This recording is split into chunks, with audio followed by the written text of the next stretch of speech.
Sejam todos muito bem-vindos a nosso AME para Todos, que é essa reunião que acontece uma vez por mês aqui na Unimed, com apoio do Hospital da Unimed João Pessoa, uma promoção da Associação Médico Espírita da Paraíba, que tem por objetivo integrar saúde e espiritualidade.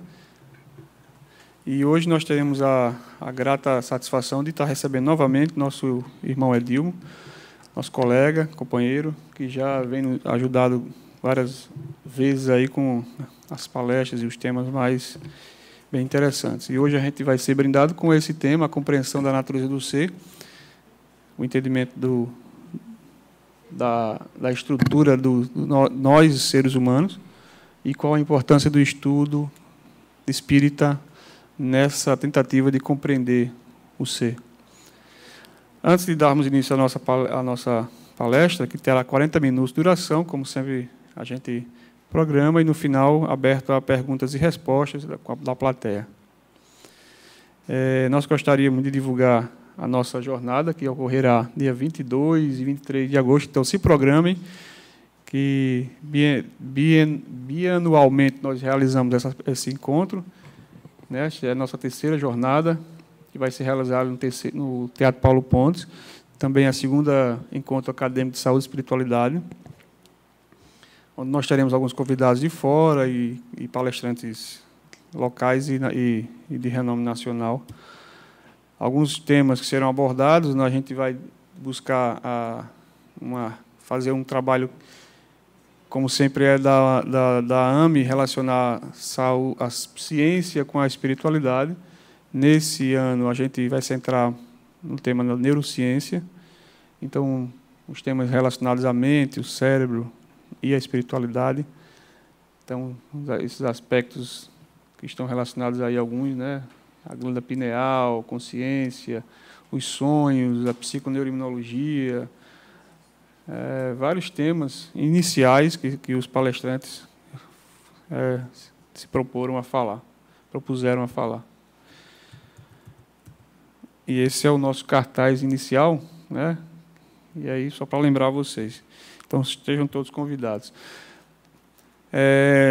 Já gostaríamos, então, vamos iniciar nossa palestra, convidar o nosso amigo Edilmo, ele que é advogado, né, palestrante espírita e já é um pouco conhecido da maioria de vocês aqui, mas quem não conhece, grande conhecedor da doutrina espírita, e vai abordar esse tema, a compreensão da natureza do ser e a importância do estudo espírita. Boa noite. Nós vamos conversar a respeito da compreensão da natureza do ser. Ao longo da história da humanidade, a tentativa de compreender o ser humano sempre foi uma preocupação fundamental. Porém, da Idade Média para cá, nós tivemos alterações consideráveis nesta compreensão. Na Antiguidade, a compreensão girava em torno apenas da informação filosófica e religiosa. A partir da Idade Média e da Alta Idade Média, nós tivemos os grandes pensadores que trouxeram compreensões em torno de conteúdo filosófico espiritualista e também de conteúdo filosófico materialista, culminando isso no século XVIII e XIX, com o surgimento de várias doutrinas filosóficas, trazendo concepções que influenciaram no início do século XX e algumas concepções que ainda hoje estão influenciando profundamente o pensamento atual. Algumas doutrinas filosóficas surgiram no século XIX e ainda não estão plenamente aceitas dentro do contexto filosófico atual. A compreensão do ser passa a ser de uma preocupação do positivismo, passa a ser preocupação do materialismo, passa a ser preocupação da fenomenologia, todas as ciências e associadas a filosofias, trazendo concepções de natureza íntima ou de natureza estrutural do ser humano. Porém, no século XIX surge o Espiritismo, trazendo uma reflexão profunda, não somente a nível de ideia ou de pura concepção filosófica em torno da natureza do ser. Surge com participação efetiva do homem na investigação das concepções trazidas através da fenomenologia mediúnica a respeito do ser humano, a respeito de sua organização. E aí, a partir do século XIX, todo um conjunto de ensinamentos são trazidos para nós a partir do mundo espiritual, através de médiuns, e durante, particularmente, o século XX, nós tivemos grandes contribuições de pesquisas, tanto na área da ciência, a metapsíquica, que não existe atualmente, mas que tomou vulto no início do século XX até a terceira parte do século XX, e ainda se efetivavam pesquisas efetivas.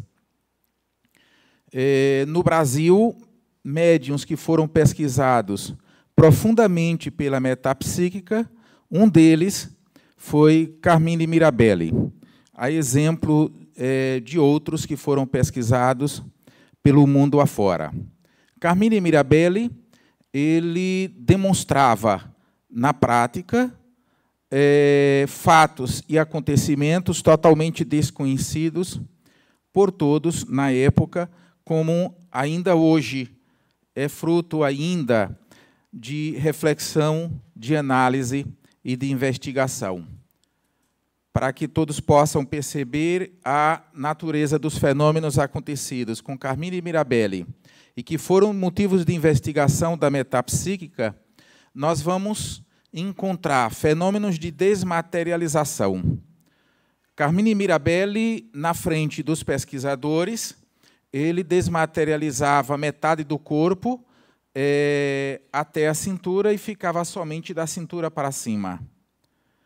Ou, a plena luz servia de médium para materializações de espíritos que se corporificavam, tomava forma, solidez, era analisada a natureza daquele corpo. Esse corpo, esse espírito corporificado poderia abraçar. Na época, foi tirado até sangue de espírito materializado para ser feito análise, e eram fenômenos desse porte, como também de deslocamento. Ora, como é que esses fenômenos poderiam acontecer? De que modo?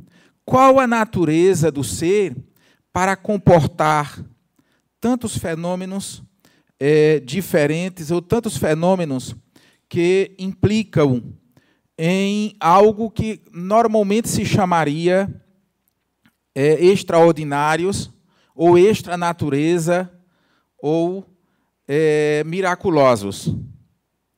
A doutrina espírita, ao analisar e ao estudar essa fenomenologia, ela analisa de acordo com a natureza do ser que ela apresenta. E nós vamos fazer aqui, na verdade, nesses minutos, um ensaio dessa natureza do ser, como a doutrina espírita apresenta, e as implicações desta concepção.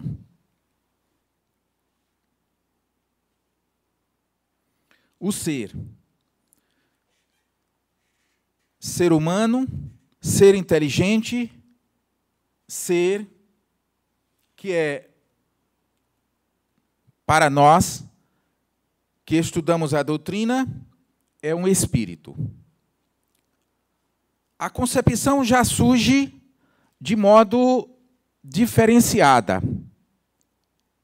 Não é o corpo o senhor da vida, não é o corpo o senhor da inteligência e não é o corpo o senhor das emoções. A inteligência, a partir já dessa concepção, não é produto de uma usina bioquímica que é o cérebro. Nem tampouco as emoções é produto de uma movimentação de órgãos internos que vão emitir hormônios, trazendo sensações as mais variadas.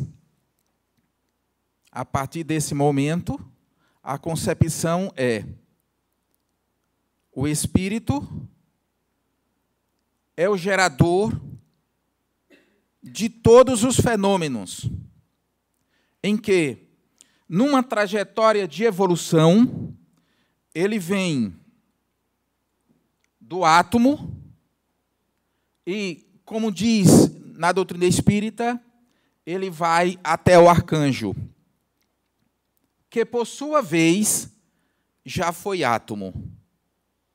Que concepção é essa?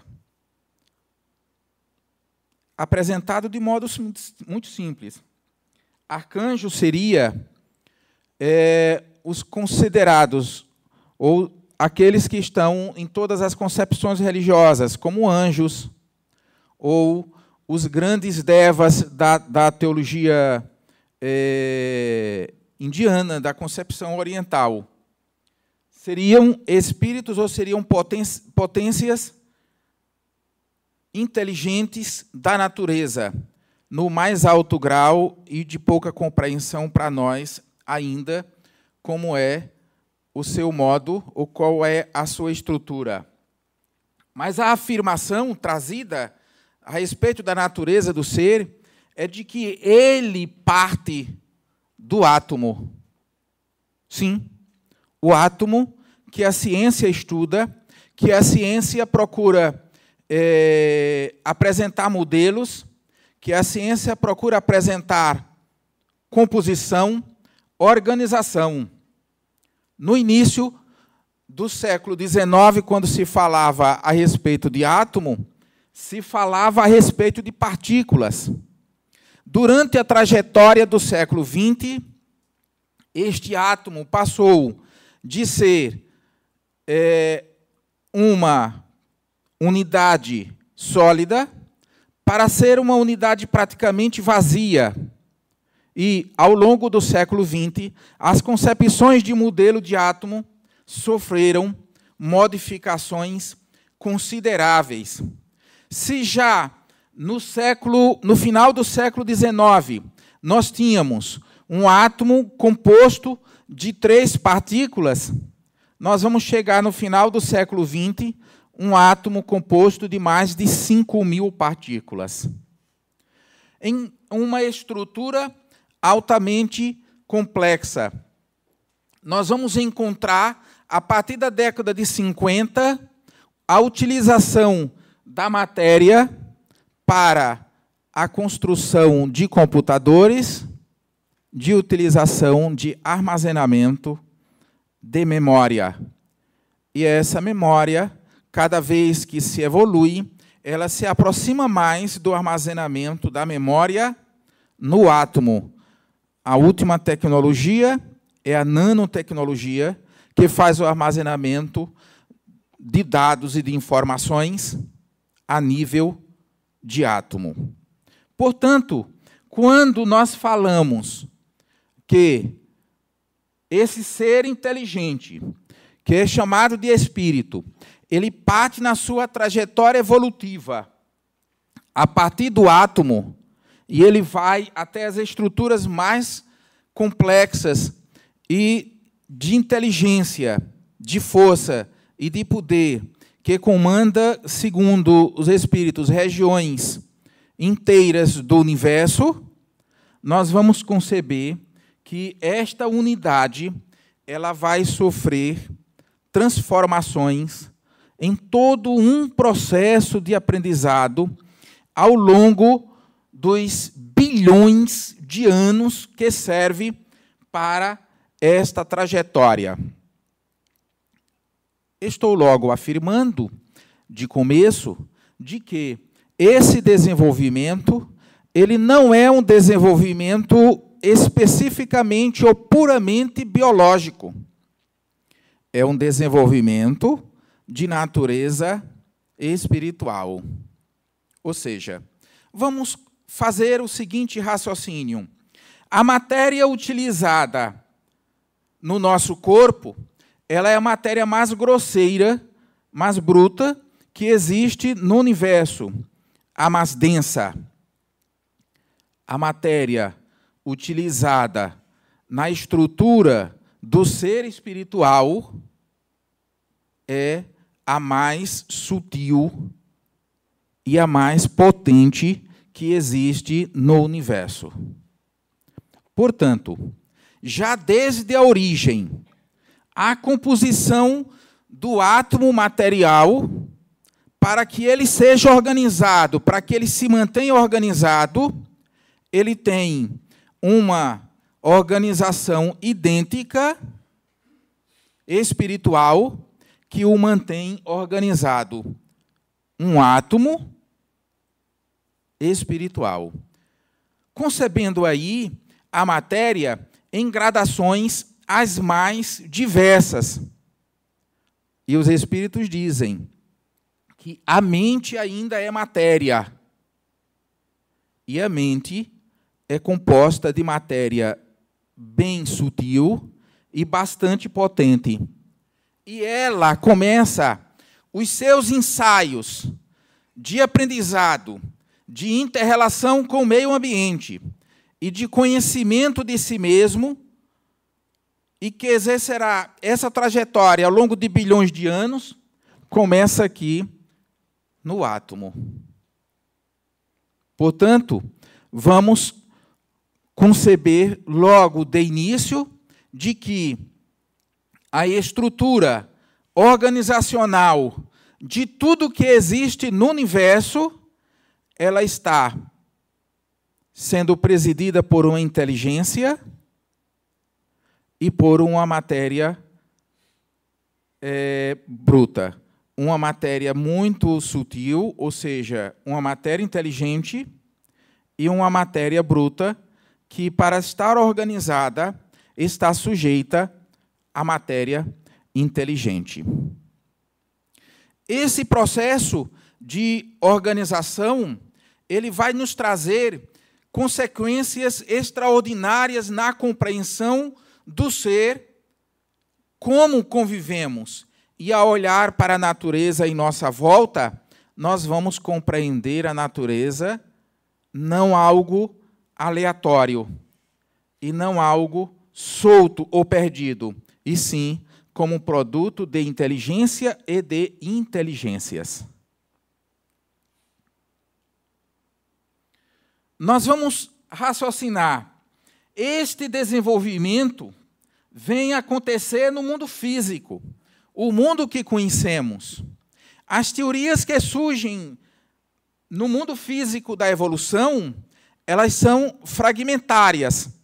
Portanto, elas não assumem a compreensão do encadeamento de todas as etapas de evolução, assumindo apenas a compreensão de alguns momentos aqui, ou do estágio humano, ou do estágio animal.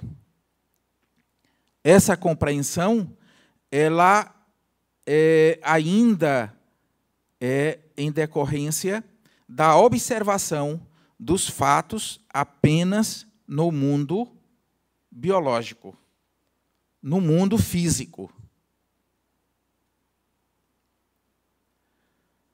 Nós apresentamos a interação com outros mundos, de natureza física também, só que nós chamamos de mundos espirituais. Qual é o detalhe? Aqui tem uma matéria grosseira, uma matéria bruta. Aqui tem uma matéria mais sutil. A organização da matéria aqui tem o mesmo princípio da organização deste mundo que nós chamamos espiritual. No mundo espiritual, tem casa, é sólido para quem lá habita, para quem lá tem a estrutura idêntica ao mundo em que está habitando. Consequentemente, essa estrutura aqui ela vai ser também física, mas nós chamamos espiritual para diferenciar. Esse aqui não tem corpo biológico. Esse aqui, no mundo físico, tem corpo biológico. Mas os dois mundos coexistem. A ciência começa a ensaiar a compreensão dos dois. A ciência começa a ensaiar a compreensão dos mundos paralelos.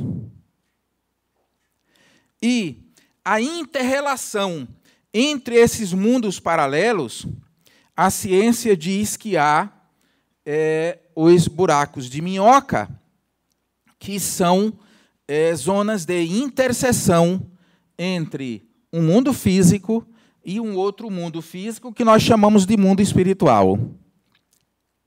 Nas obras de André Luiz, é chamado de campos de saída. Ou seja, a penetração do mundo espiritual, um habitante do mundo espiritual para o mundo físico, ele vem pelos campos de saída. Ou seja, pelos campos de interseção entre os dois mundos. É o que os pesquisadores têm descoberto na narrativa daqueles que estão mortos e que retornam à vida, aparentemente mortos, e descrevem que passaram por um túnel. Esse túnel, na verdade, é chamado na ciência buraco de minhoca, mas, na verdade, é chamado aqui os campos de saída. São os campos de interseção entre os mundos. Mas aqui está o ser inteligente sem corpo biológico ou sem corpo físico. Aqui está o ser inteligente com corpo físico. E para que essa trajetória de evolução venha a acontecer, nós vamos ter o espírito realizando o processo que nós chamamos reencarnatório ou de interação com o mundo físico.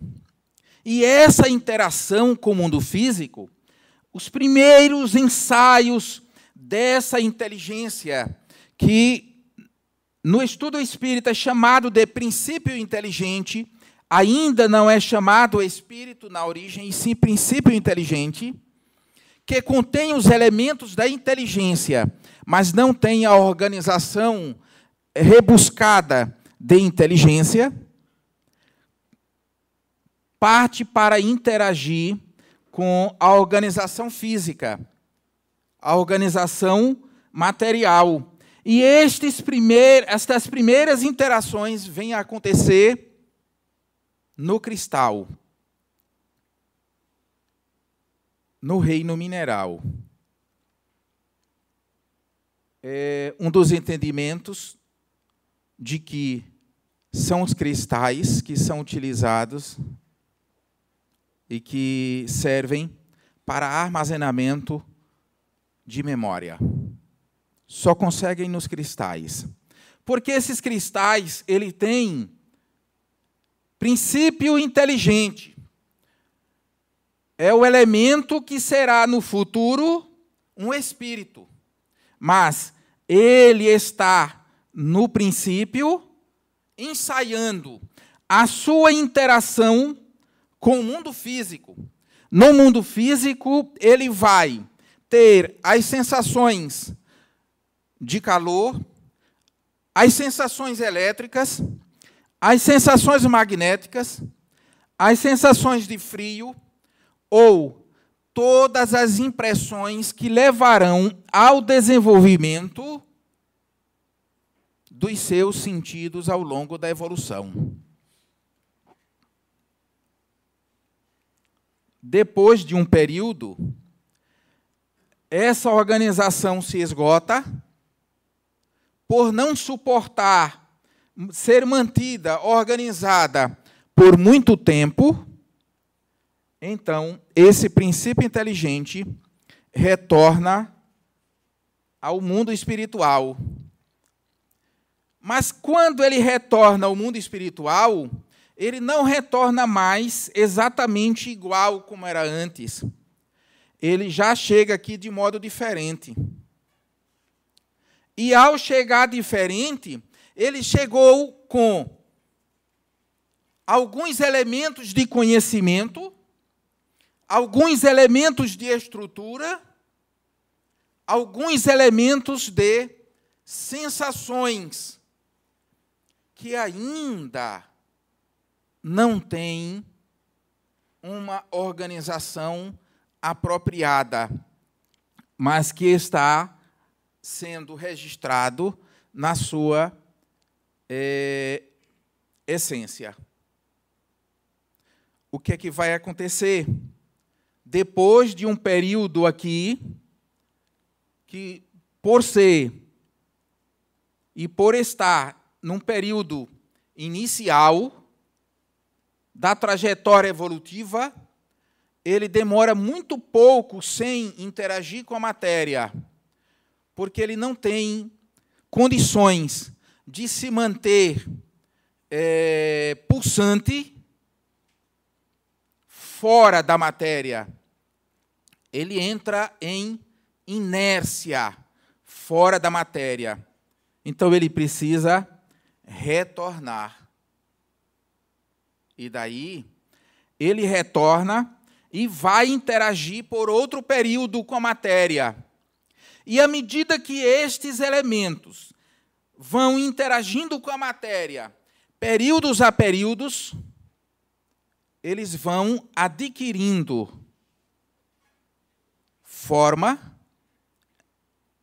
nova estrutura, aparelhamento interno, até chegar em determinado momento, ele está capaz de organizar uma estrutura molecular já complexa e, evoluindo, organizar a interação entre essas moléculas, evoluindo, chegar a compor moléculas muito complexas, e aí vão formando, nessa complexidade, os ácidos nucleicos, ribonucleicos, e vão formando as estruturas que vão culminar com a formação das organizações celulares.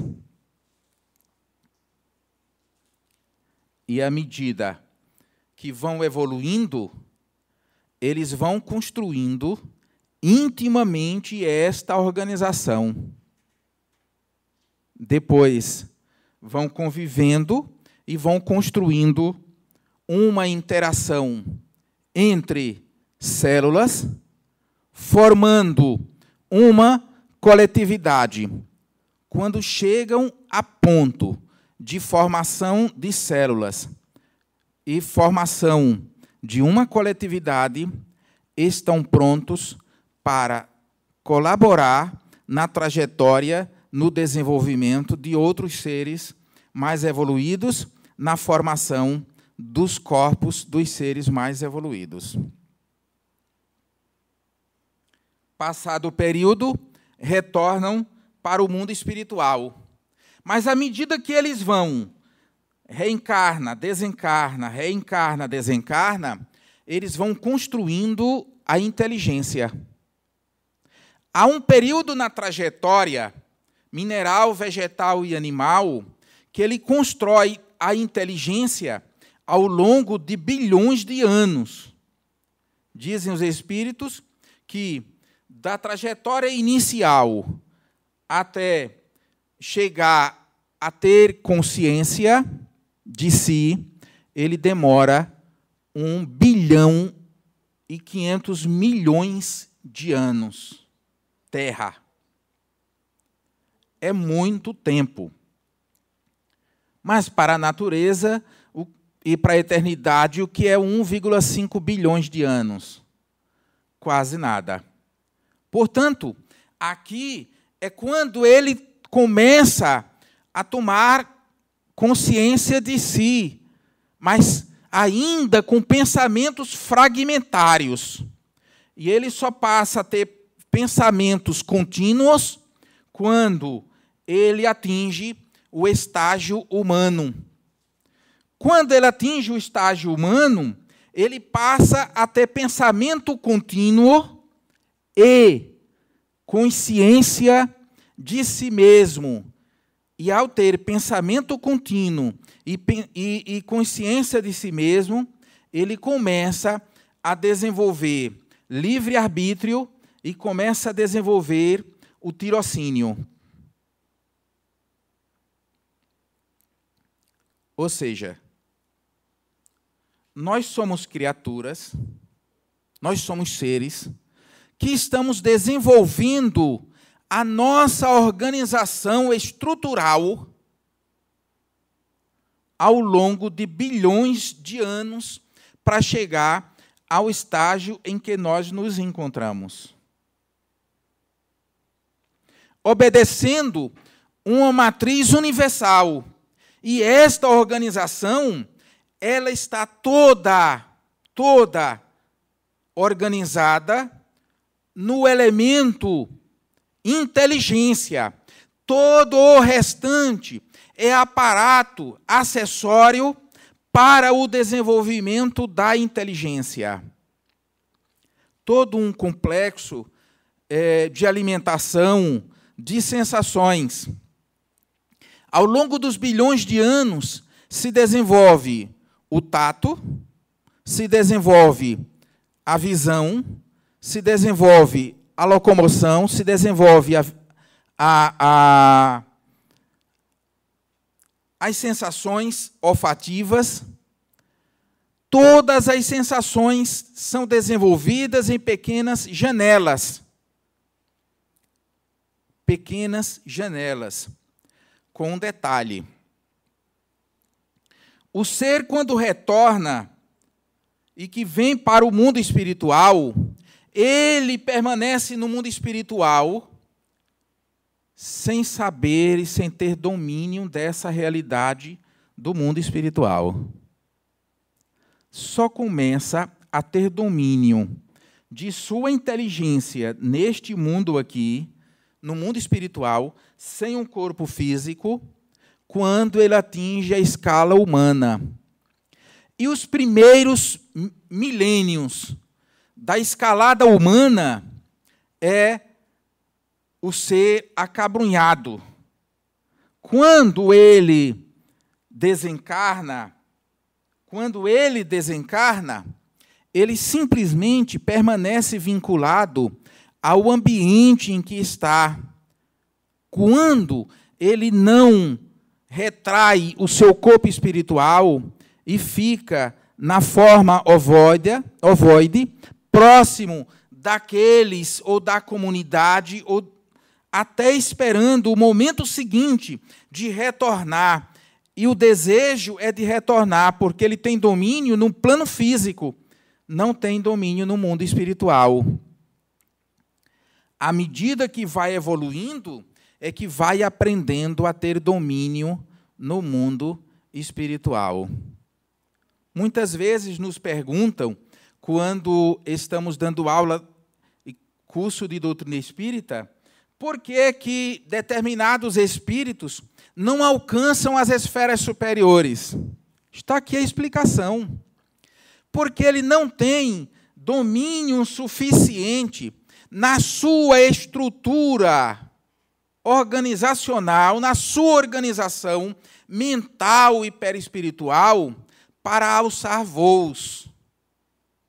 Ele não tem domínio e não tem controle da energia mental suficiente para dinamizar e ser independente no mundo espiritual. Então, uma das características de nossa viagem nesse processo evolutivo é exatamente termos o domínio no mundo espiritual. Por quê? Por um fato muito simples. A nossa trajetória de reencarna, desencarna, reencarna, desencarna, reencarna e desencarna, ela acaba um dia. E acaba quando nós atingimos a plenitude, o domínio pleno sobre nós e sobre a matéria. Quando atingimos o domínio pleno sobre nós e sobre a matéria, temos domínio total sobre a matéria, nós estamos numa estrutura perfeita, numa organização perfeita, num estado mental maravilhoso. Nesse estado, nós alcançamos o estado de liberdade plena. E assim é o estado do arcanjo, do anjo, do espírito puro, dos devas indianos. Porque a partir desse estado aqui, não mais há a reencarnação. Ora, eu acabei de citar que a trajetória de evolução nos leva a chegar a um estágio de saúde plena. E enquanto não sabemos organizar a nossa estrutura mental, trabalhar essa energia mental, que é muito potente, de uma força extraordinária, de modo ordenado, sem trazer prejuízo para nós e para os outros, enquanto não aprendemos, nós estamos aqui, nestas vindas e voltas, tendo a sequela no nosso corpo biológico do que nós pensamos e do que nós fazemos. Pensando nessa organização, nós vamos encontrar o ser no mundo físico, o ser no mundo espiritual. No mundo físico, nós chamamos de alma. No mundo espiritual, chamamos de espírito. Vamos trabalhar no mundo físico.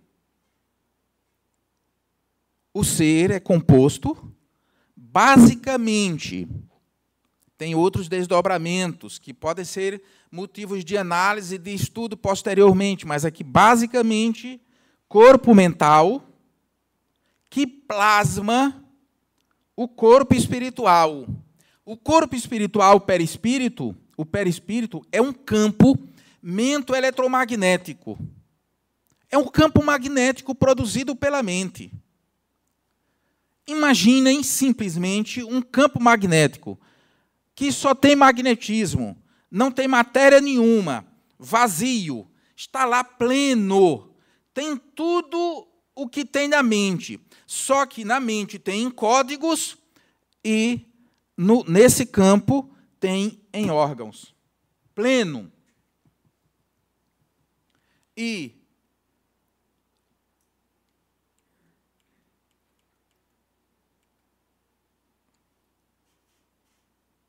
matriz do soma do corpo físico. Observem. O corpo mental, que é onde reside a mente, a alma, plasma o campamento eletromagnético, que nós chamamos de perispírito. Esse campamento eletromagnético é preenchido de matéria biológica através do processo reencarnatório no ventre materno. E forma o corpo biológico. Como é que isso acontece de modo bem prático? Vamos lá, bem simples. Eu vou tentar traduzir de modo bem simples. Deixa eu retornar aqui. Essa estrutura, somente o corpo mental, miniaturizado, é colocado na célula ovo. O espermatozoide atingiu o óvulo, formou a célula ovo. Antes da diferenciação celular, obrigatoriamente, o corpo mental terá de ser colocado ali, minúsculo, do tamanho de uma célula. A narrativa está num livro Missionários da Luz, de André Luiz, a respeito da reencarnação de Segismundo, e vários outros livros vêm falar do mesmo assunto. Mas nesse específico diz que é preciso fazer a preparação do reencarnante. O reencarnante ele vai ser miniaturizado e é retirado da organização espiritual dele toda a matéria do mundo espiritual. Ou seja, ele é magnetizado pelos instrutores espirituais que são responsáveis pelo processo reencarnatório, a ponto de ficar somente o seu corpo mental miniaturizado,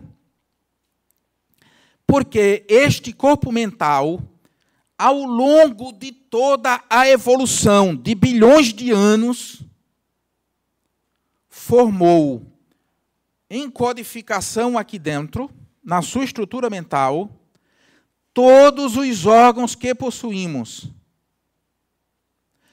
As estruturas de armazenamento de memória do passado, de memória presente, as estruturas de percepção do futuro, as estruturas de alimentação, todo o sistema nervoso central está codificado aí nesse corpo mental, todo o sistema circulatório, toda a musculatura, toda a estrutura óssea, sistema digestivo,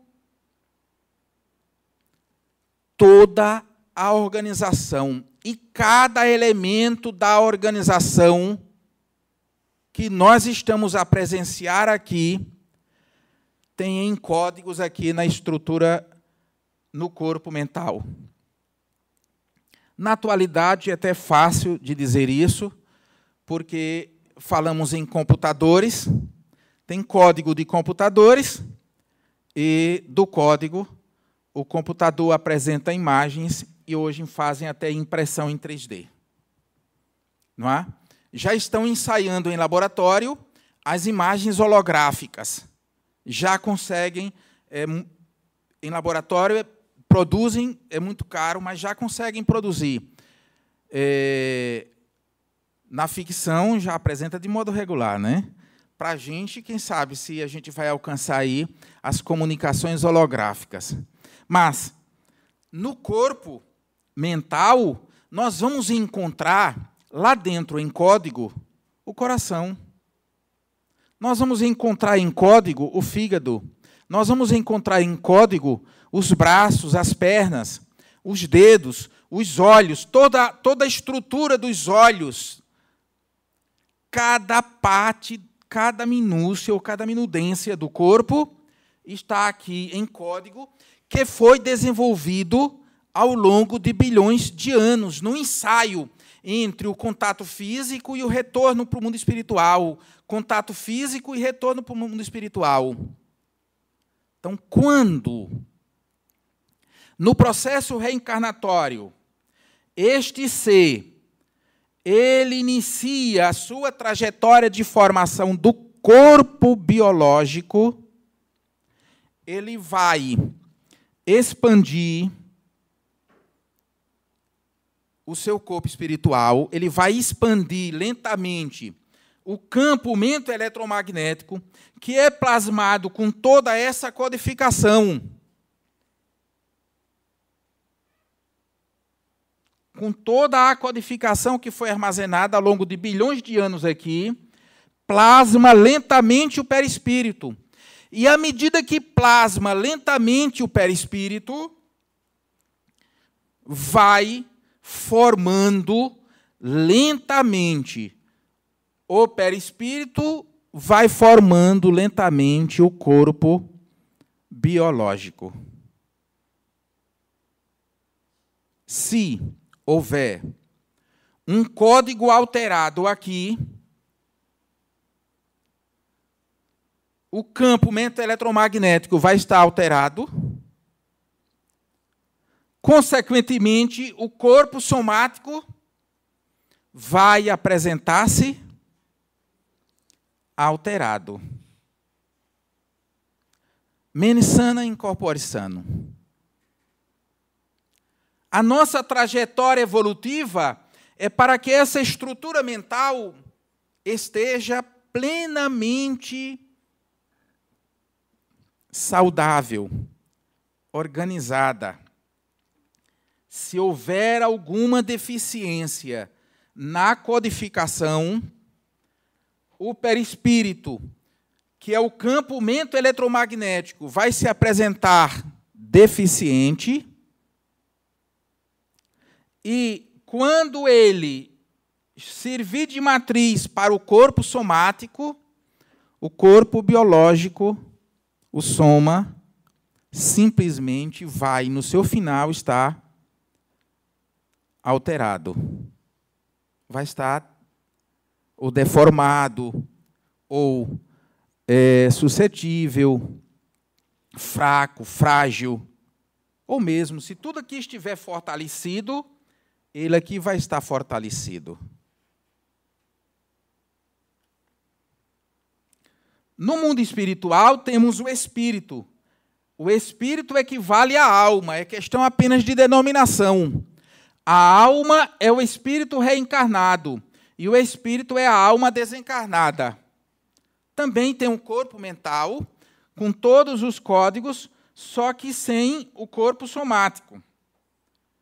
Ele plasma o perispírito, que é um campo mento-eletromagnético, mas também vem a ser matriz do psicossoma, que é o veículo de expressão no mundo espiritual. Portanto, o corpo dos espíritos é um corpo material. Só que não é composto da matéria que conhecemos. Ora, quando eu afirmo que o corpo dos espíritos é um corpo material e é um tipo de matéria mais rarefeita, e eu digo que é material e que na esfera dele é tão sólido quanto esse corpo é sólido aqui, eu estou afirmando que neste corpo, neste psicossoma, também é possível intervenções. Se o corpo mental ele tiver deficiências, vai estar no perispírito e vai estar no psicossoma. Sendo que a velocidade da deformidade ou da beleza no psicossoma é muitas vezes maior do que no soma, porque a matéria que nós lidamos com ela aqui é uma matéria grosseira, é uma matéria pesada, então ela obedece com lentidão, mas aqui não, aqui obedece com muita velocidade.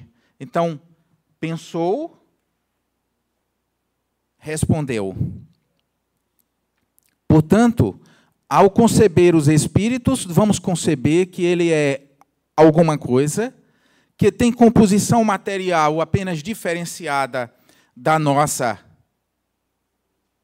E ao afirmar isso, eu estou afirmando como é que os espíritos fazem cirurgias espirituais de efeitos no corpo biológico. Porque os espíritos, eles não interferem aqui no soma. Eles vão interferir em duas áreas. Ou no campamento eletromagnético, ou na estrutura mental, se o espírito já for muito elevado. Porque é preciso conhecimento muito profundo para interferir aqui.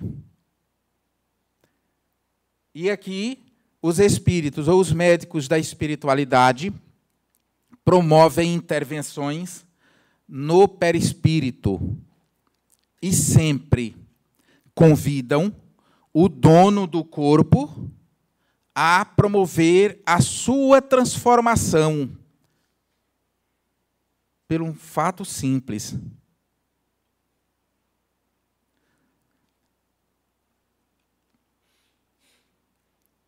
O ser plasma o que pensa.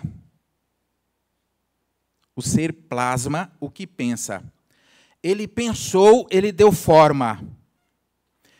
Em torno do ser existe a psicosfera, que é a esfera psíquica. Essa esfera psíquica, ela é alimentada pela mente, pela estrutura mental. Ela tem uma forma ovoide. Ela tem uma forma ovoide. E essa estrutura, ela tem também a fotosfera. Além da esfera psíquica, que tem forma ovoide, tem a fotosfera, que é a esfera de emissão luminosa, que é mais conhecida como aura.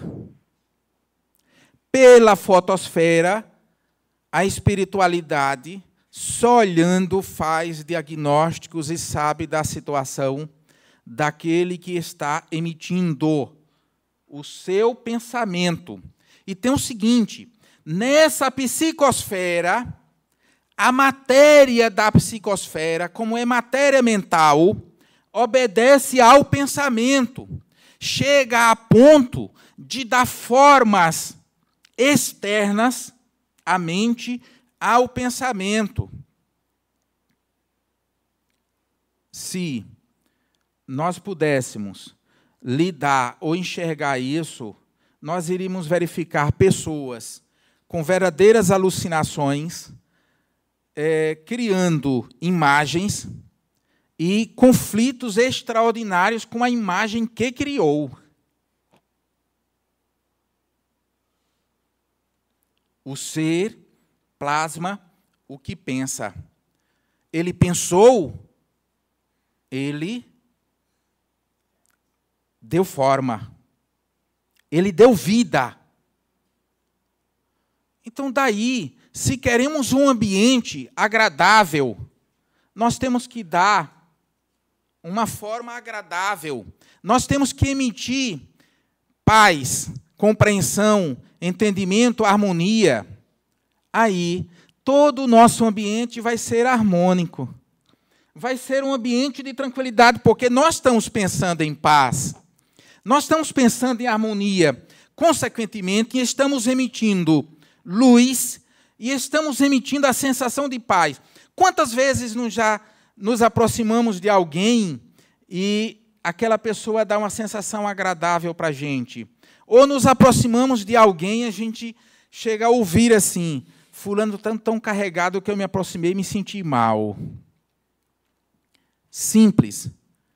Ela plasma o que pensa. Pensa em desgosto, pensa em ressentimento, pensa em raiva, pensa em discórdia, pensa em ódio. Consequentemente, está plasmando tudo isso. E isso é sensação desagradável para qualquer um. Se ele pensa em amor, compreensão e entendimento, ele está plasmando isso em sua volta, não somente externamente, mas internamente. Porque, ao plasmar o que pensa, ele interfere na organização do corpo, tanto do corpo somático, quanto do corpo espiritual, do psicossoma. Para vocês, a literatura espírita, ela traz uma descrição para nós de espíritos que alimentam e plasmam o bem.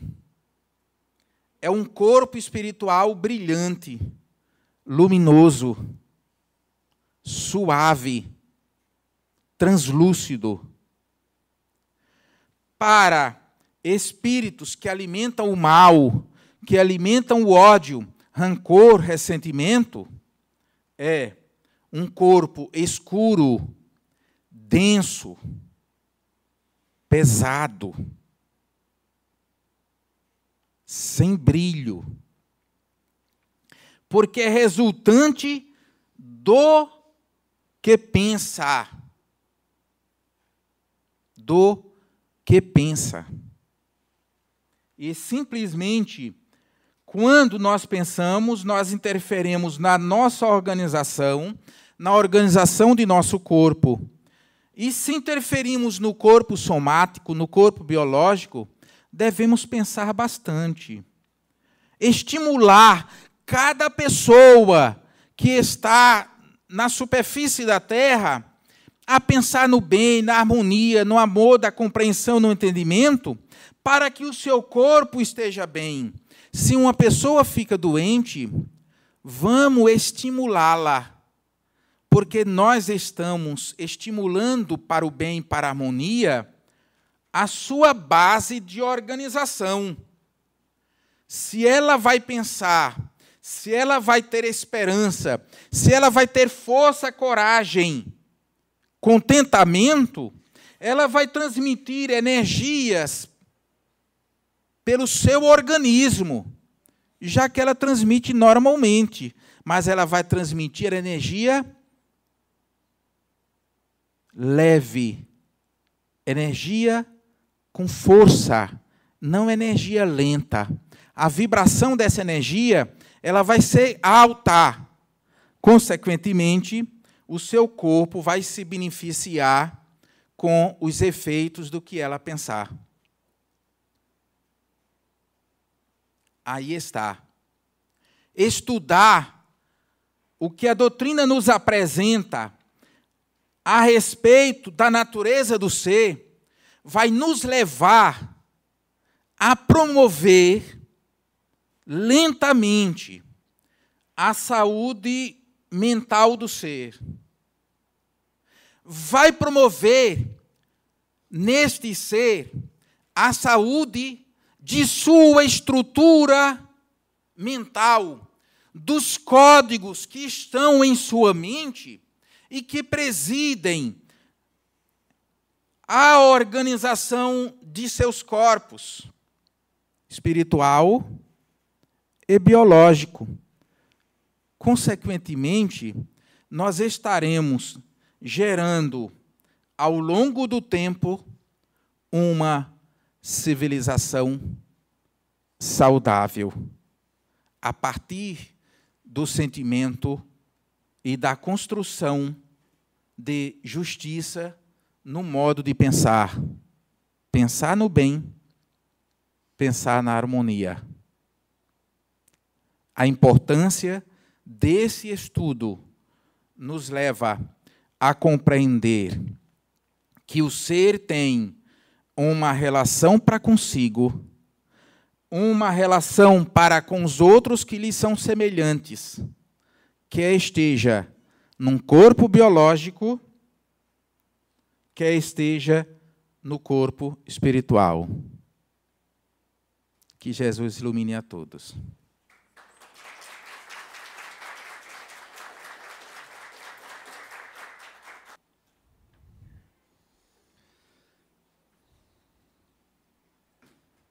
Bom, então, está aberto a perguntas para esclarecimento sobre dúvidas que ficaram.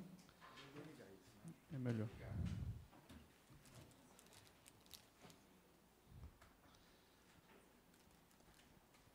Bom, está aberto ao público para perguntar, né? As perguntas aí. Para quem gostaria.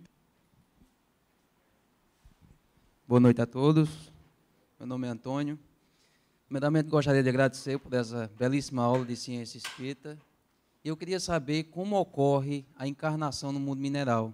Porque na bibliografia espírita isso é muito vazio, não detalha muito. Então, eu queria saber o que determina essa encarnação, o que determina a desencarnação e de que maneira isso é útil para a evolução do princípio inteligente.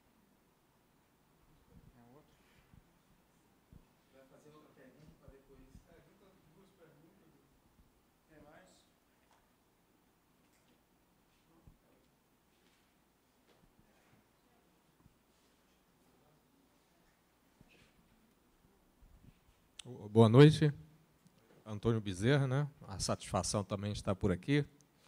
Eu queria saber, professor Edilmo, logo no início nós falamos sobre o átomo, né? Esse átomo, ele já contém a centelha divina ou já é a própria centelha divina?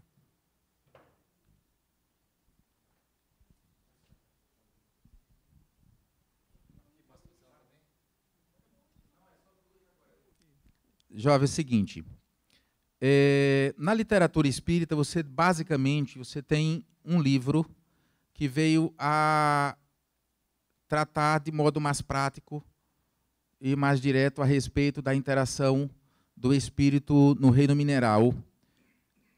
Dois livros, Mecanismo da Mediunidade e Evolução em Dois Mundos.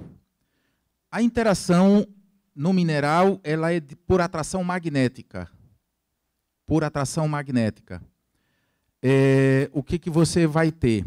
Já respondendo o que ele coloca, no átomo que nós conhecemos do mundo material, contém o princípio divino, que é o princípio inteligente. Você teria os dois casados simultaneamente. Para a matéria física estar organizada, ela precisa da matéria inteligente. E o que prepondera na interação é o campo magnético. E o que prepondera na desinteração, ou vamos chamar entre aspas, desencarnação, é a quebra de resistências. Você sabe que a matéria ela tem uma vida útil. Essa vida útil vai depender do tipo de matéria. A nossa organização biológica ela tem uma vida útil aí a depender de quem está presidindo, de alguns dias de nascido a 100 anos, 110 anos, dependendo aí de quem está reencarnado. Mas na matéria, no mineral, isso já é muito mais longo, porque o cristal ele tem uma vida útil muito longa. Mas na própria natureza ele se desgasta. E é esse desgaste que faz o afastamento do princípio inteligente. Quem vem a raciocinar sobre isso é Hernando Guimarães Andrade, em suas obras. Hernando Guimarães Andrade foi basicamente a pessoa que mais tratou de ciência espírita e, a respeito disso. Ele tem uma obra Teoria Corpuscular do Espírito, e depois ele deixou de editar e foram editadas outras obras mais com o conteúdo desenvolvido. Ficou claro? Então, o átomo que conhecemos, ele contém já o princípio inteligente. E é esse princípio inteligente que mantém a organização. Para a gente compreender, nós vamos verificar simplesmente isso. A nível atômico, já tem o princípio inteligente organizando. Agora, se a gente avançar para o reino celular, aonde tem células, só vai ter vida onde tem a célula viva. Então, enquanto a célula tem uma vida útil, o princípio inteligente está agregado a ela. Cessou a vida útil da célula, o princípio inteligente se afasta. E a matéria que está ali da célula, a depender do componente que foi gerado, aquela matéria vai permanecer organizada, mas sem o princípio inteligente a nível mais complexo, a nível celular. Boa noite. E sobre, eu sou obstetra, né? Sobre o aborto retido, tem alguma explicação aí na parte espiritual? O aborto retido, que a mulher engravida e não desenvolve o ovo. Boa noite, meu nome é Marcos, e a minha pergunta é a seguinte. Você falou que no corpo mental é onde estão os códigos biológicos, né? E ele plasma para o corpo perispiritual. Eu queria saber se o remorso, uma pessoa que traz consigo um remorso, esse remorso ele pode interferir nesses códigos que estão localizados na parte mental, sendo plasmado para o corpo espiritual, tendo alguma influência no corpo espiritual. Um exemplo, uma pessoa ela mata uma outra. E depois, no mundo espiritual, vem o remorso, né? Aquela coisa toda de ter tirado a vida de uma outra pessoa. Isso ele vai guardar na sua mente, pode, de alguma maneira, interferir nos códigos mentais, trazendo consequência para o corpo somático? No Livro dos Espíritos, quando se trata do processo reencarnatório, se fala com clareza alguns aspectos que eu posso já citar.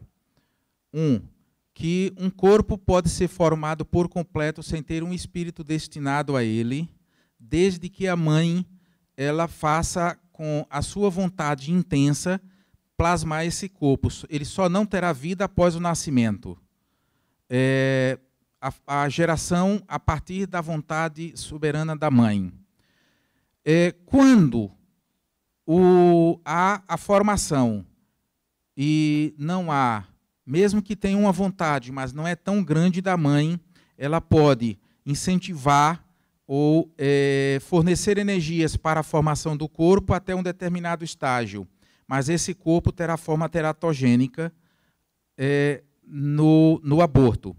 Mas, quando o corpo ele é formado, está formando direitinho e não completa, os espíritos dizem que é o espírito que fugiu do processo reencarnatório.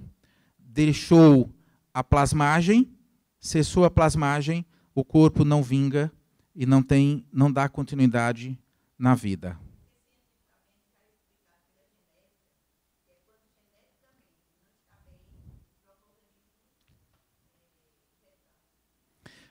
Sim, mas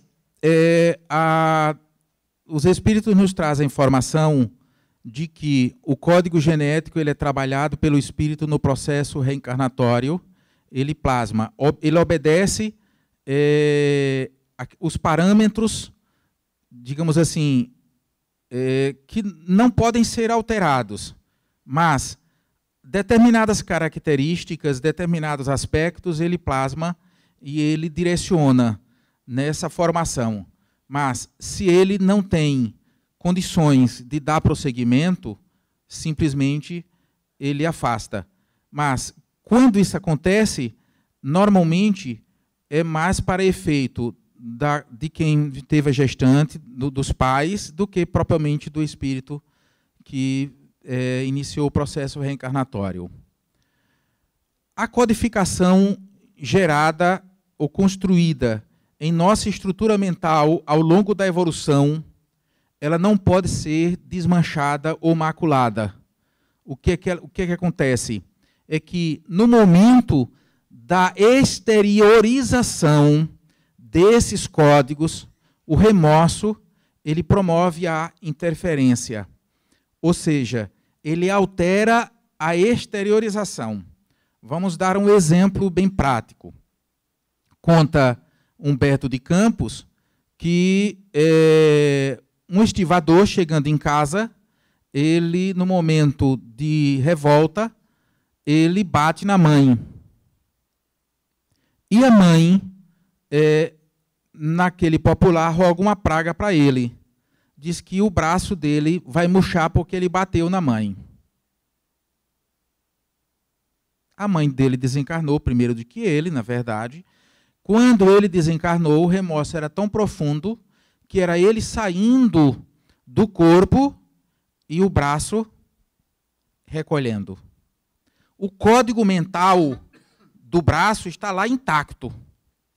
Porém, ele, com remorso, contrai a exteriorização do braço.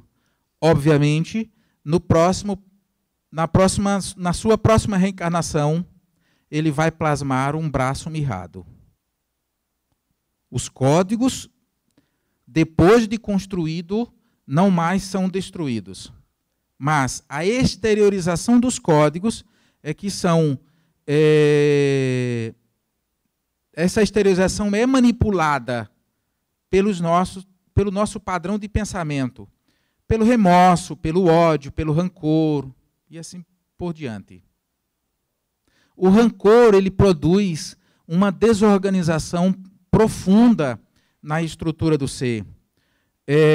Segundo os espíritos, o rancor, ele impede que a plasmagem de determinada região do nosso corpo, até encarnado, ela comece a falhar. E daí o câncer em determinadas regiões, por deficiência da plasmagem.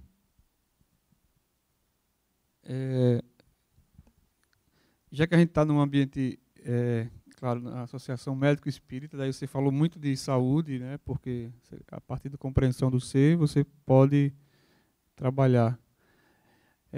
Uma pergunta que você falando aí veio na minha mente, de que forma, o que pesa nas patologias? Porque a doutora falou, Lúcia, sobre a questão genética. E existe, para se formar o ser humano, a constituição que nós temos, claro, foi um trabalho de milhões e milhões de anos, desde a evolução animal, e a gente não há de negar que houve uma evolução material envolvida, claro, por um princípio inteligente e espiritual que está comandando isso. Esse determinismo genético, esse determinismo físico, essa interação entre determinismo genético e físico e essas impressões espirituais que comandam e controlam isso aí. Você falou, inclusive, que existe limites para a manipulação do espírito sobre a genética. Inclusive, tem uma palestra de Beto que fala sobre o fim da ditadura dos genes. Que a gente diz que a gente vive sob a ditadura dos genes. Tudo é gene. O gene explica tudo, mas a gente vê hoje que os genes não explicam tudo. Por exemplo, os gêmeos têm personalidade diferente, não explica a personalidade. Não explica, inclusive, doenças, que às vezes um se apresenta em um e no outro. Então, dá para se dizer que existe uma porcentagem de determinismo genético ainda, que pode limitar essa atuação do princípio inteligente sobre a matéria, ou não. Claro que você disse que quando chegar no arcanjo a gente vai poder manipular isso de forma bem mais concreta. Então, já perguntando e respondendo um pouco também, né? Fala um pouco sobre isso aí. Seguinte, à medida que o ser inteligente ele reencarna e ele desencarna, ele promove alterações na organização estrutural. Essa organização estrutural, ela permanece para as gerações seguintes, e ela permanece em forma de registros genéticos, registro químico ou bioquímico. Mas esse registro químico-bioquímico, ele vai sofrendo alterações ao longo da evolução. À medida que sofre, que uma geração ela promove desenvolvimento na mente dos indivíduos, ela vai promovendo também modificações na estrutura essencial do ser. E as gerações seguintes vão atendendo já novos parâmetros. Então, a evolução ela vai, ao mesmo tempo que acontece de modo na estrutura espiritual, ela tem que acontecer também na estrutura biológica.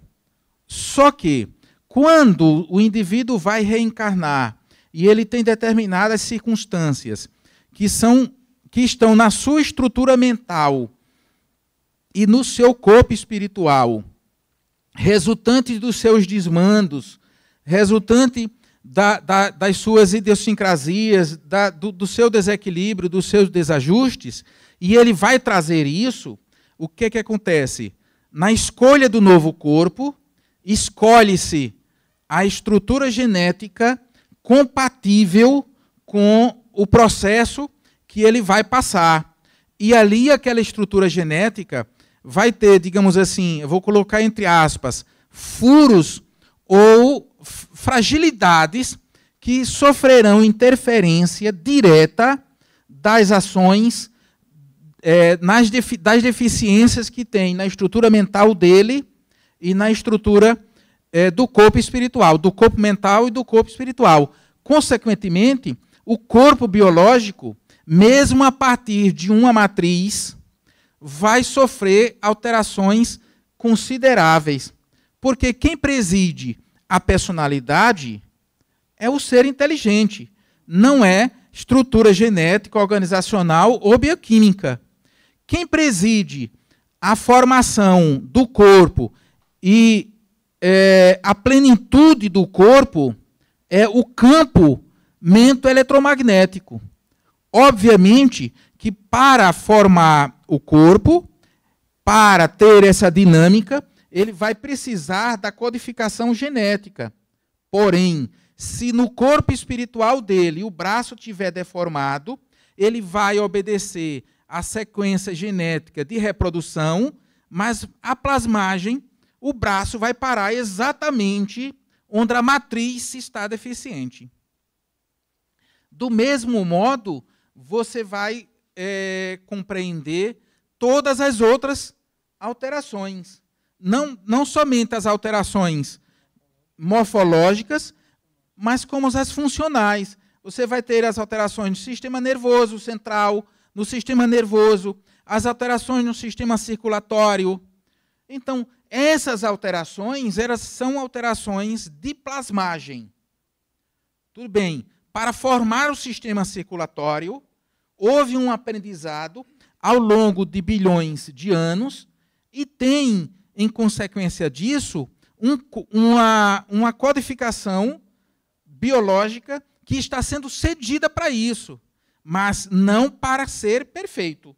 Ela vai obedecer, a plasmagem biológica vai obedecer à plasmagem mento-eletromagnética, que é resultante, essa plasmagem mento-eletromagnética, da codificação no corpo mental. Ou seja, o corpo biológico tem uma estrutura genética, se diz, foi geneticamente isso. Só que quando se está olhando ali, já está se olhando o resultado e não a origem.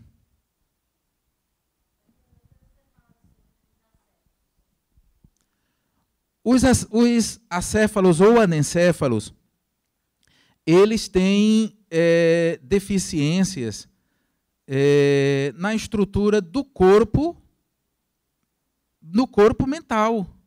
Eles promoveram alterações profundas nessa estrutura. O seu corpo mental está no estágio humano.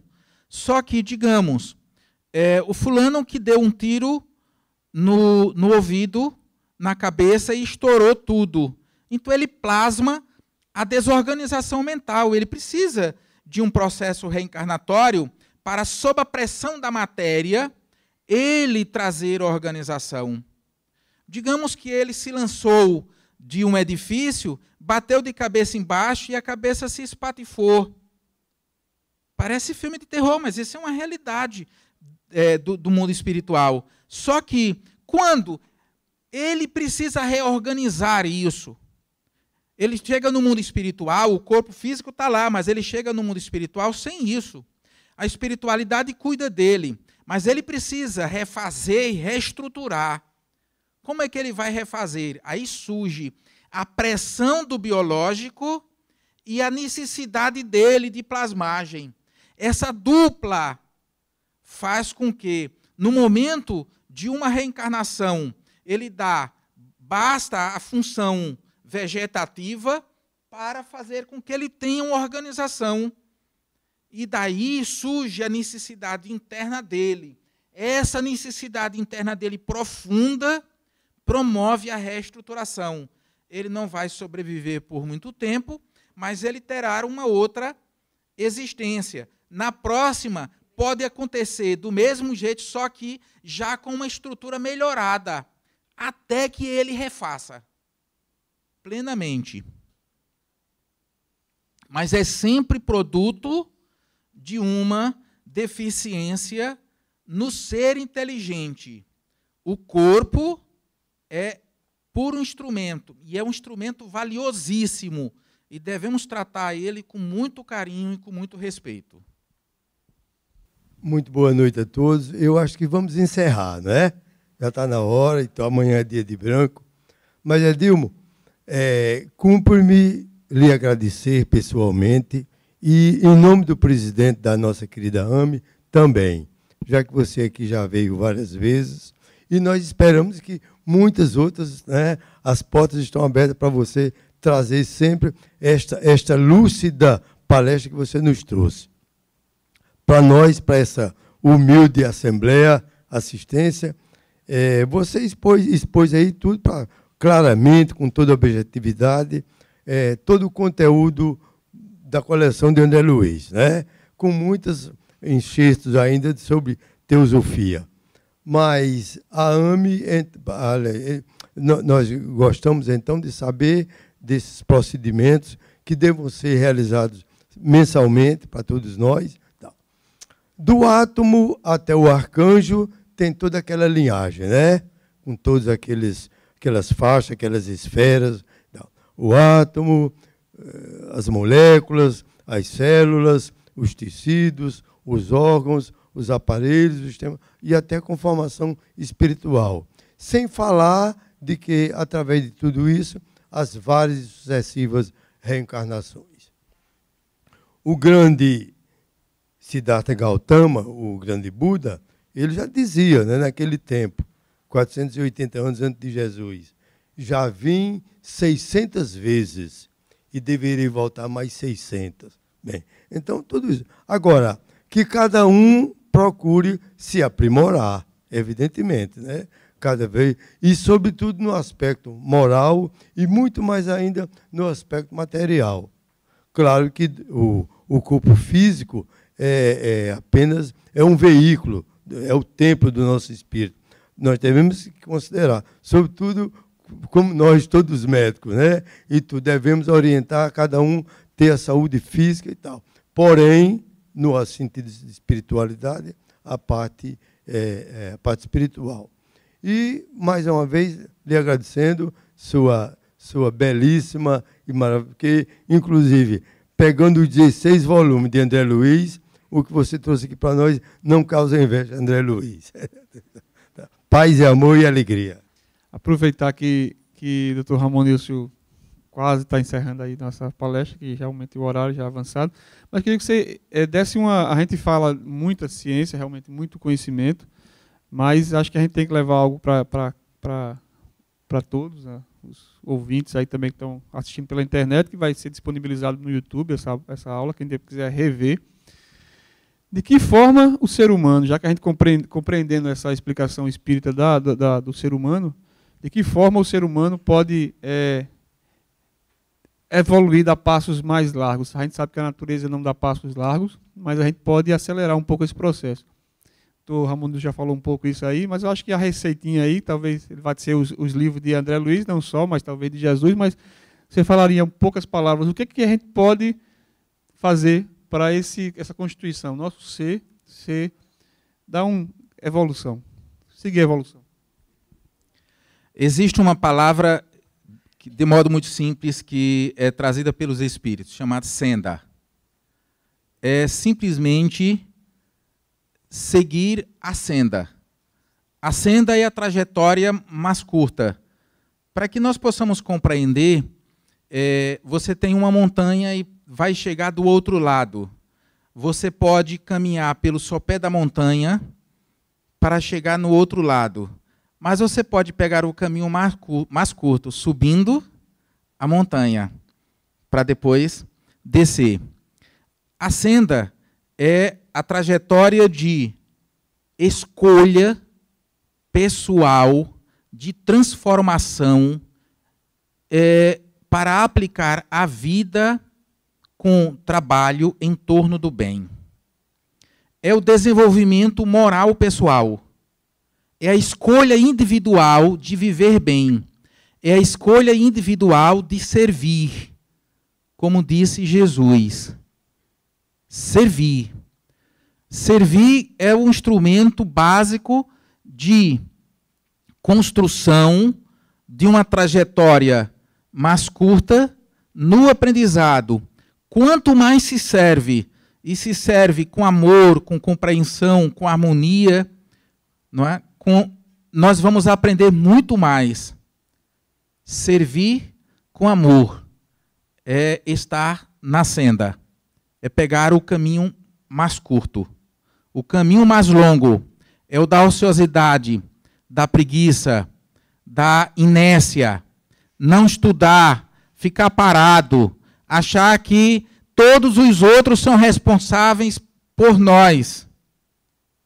A senda é: nós somos responsáveis pelo que somos. E nós devemos fazer todos os dias sermos melhores.